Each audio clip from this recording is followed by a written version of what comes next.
Baik, pada kesempatan ini kami akan memaparkan secara singkat mengenai dari hasil kajian susuk mutu yang sudah pernah dipresentasikan sebelumnya pada kegiatan lokakarya pengembangan jejaring pangan bergizi untuk kesehatan masyarakat yang akan dibawakan oleh saya sendiri, Rofa F. Simatupang, dan tim BP3 Medan. Langsung saja ke aktivitas nelayan. Untuk koresponden kami pada kegiatan ini adalah kapal dengan kapasitas 50 GT, di mana kapal tersebut berangkat menuju fishing ground sekitar 6 sampai 7 jam baru sampai di lokasi. Lokasi penangkapannya di Selat Malaka.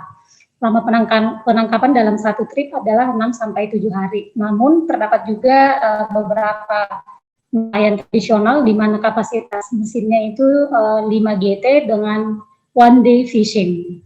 Peralatan yang digunakan antara lain kapal, kursen, dan mesin penarik. Sedangkan untuk teknik penangkapan ikan, alat tangkap diturunkan dengan membentuk suatu lingkaran penuh untuk mengelilingi dan mengurung gerombolan ikan. Kemudian jaring tersebut didiamkan di perairan selama 3-4 jam dan diangkat.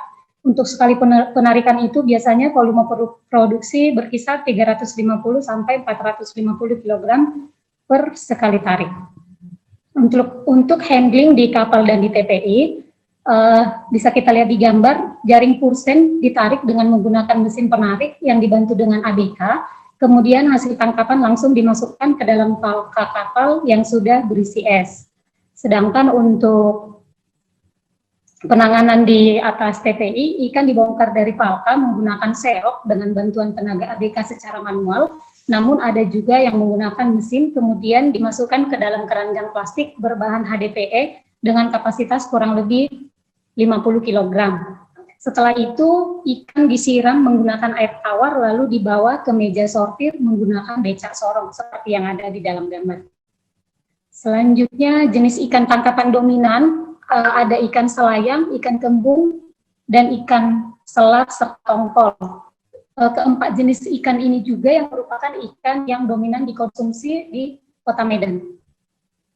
Selanjutnya, aktivitas pengepul distributor, supplier, penjual, dan eceran. Peralatan yang digunakan untuk aktivitas pendistribusian ini ada keranjang plastik, full box, beca, dan mobil pick up.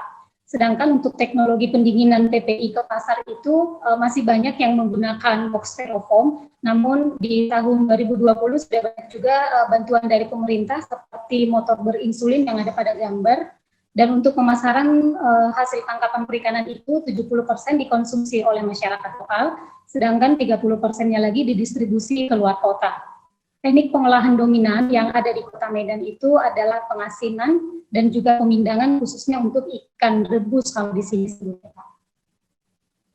Masalah utama yang kami hadapi dalam pelaksanaan kajian studi PHL 2020 ini karena responden kami adalah kapal dengan berkapasitas lebih besar dari 50 ton, jadi kami mengalami keterbatasan akses untuk mendapatkan data dan informasi dari pemilik usaha penangkapan ikan dan pengolahan hasil perikanan, khususnya pengusaha kelas menengah ke atas. Data yang kami dapatkan itu merupakan hasil wawancara dengan ABK, di mana ABK tersebut memang terlibat langsung dalam kegiatan penangkapan ikan. Selanjutnya, masalah dalam upaya mengurangi susut hasil. Yang pertama, sulit untuk mengubah kebiasaan yang sudah menjadi tradisi yang dilakukan oleh pelaku usaha, baik di sektor penangkapannya, penjualan maupun di pengolahannya. Kemudian pemanfaatan fasilitas perikanan tidak optimum, misalnya kalau di Medan itu sudah dibuatkan pemerintah TPI sebagai tempat pendaratan ikan, namun tidak dimanfaatkan oleh nelayan karena kebanyakan pendaratan ikan langsung dilakukan di tangkahan milik masing-masing pengusaha tersebut. Kemudian display ikan di pasar-pasar tradisional belum memenuhi standar, hanya menggunakan meja, kemudian dialasi oleh terpal, diberikan es batu dengan keadaan terbuka. Selain itu juga masih rendahnya sanitasi dan higienitas. Pada bagian pengolahan, kualitas pengolahan masih rendah. Pengolahan masih dilakukan secara tradisional dengan peralatan seadanya. Selain itu juga mengalami sulitnya untuk mengubah mindset konsumen bahwa ikan yang dies dan ikan beku bukan merupakan ikan yang tidak segar dan bukan ikan sisa penjualan. Kemudian moda transportasi ikan berpendingin khususnya pada pedagang keliling belum merata sehingga beberapa penjual pengecer hanya menggunakan box styrofoam dengan pemberian es seadanya. Selanjutnya,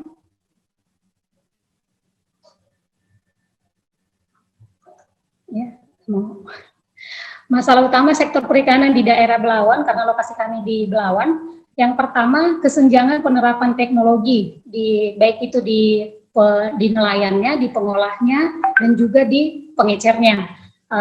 Hal itu terlihat kesenjangan antara nelayan tradisional dan nelayan yang sudah kelas menengah ke atas.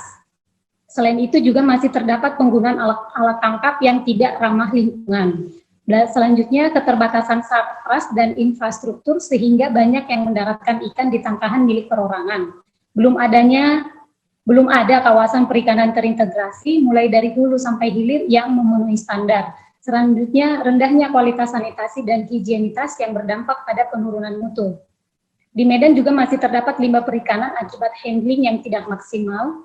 Untuk khususnya di sektor pengolahannya masih terdapat pengolahan tradisional yang belum memiliki izin, belum terdaftar di BPOM, serta sertifikasi halal sehingga kadang mereka mengalami kesulitan dalam akses pemasarannya.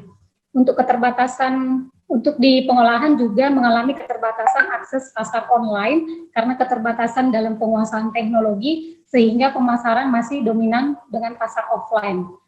Sebagai rekomendasi, yang pertama, meningkatkan kerjasama dengan seluruh stakeholder dalam mendukung diseminasi perkembangan teknologi tepat guna. Berikutnya, membuat kawasan etalase perikanan terpadu yang menjamin mutu produk perikanan dan menjadi sarana edukasi bagi masyarakat. Selanjutnya, pengenalan, pelatihan, dan peningkatan pemanfaatan Internet of Things dalam mendukung setiap kegiatan pelaku usaha. Berikutnya, pengawasan terhadap alat tangkap yang dilarang, dan peningkatan sarpras dan infrastruktur, dan pemberian bantuan yang tepat sasaran dan merata. Yang terakhir adalah membuat kegiatan berbasis perikanan untuk meningkatkan wawasan masyarakat di bidang perikanan.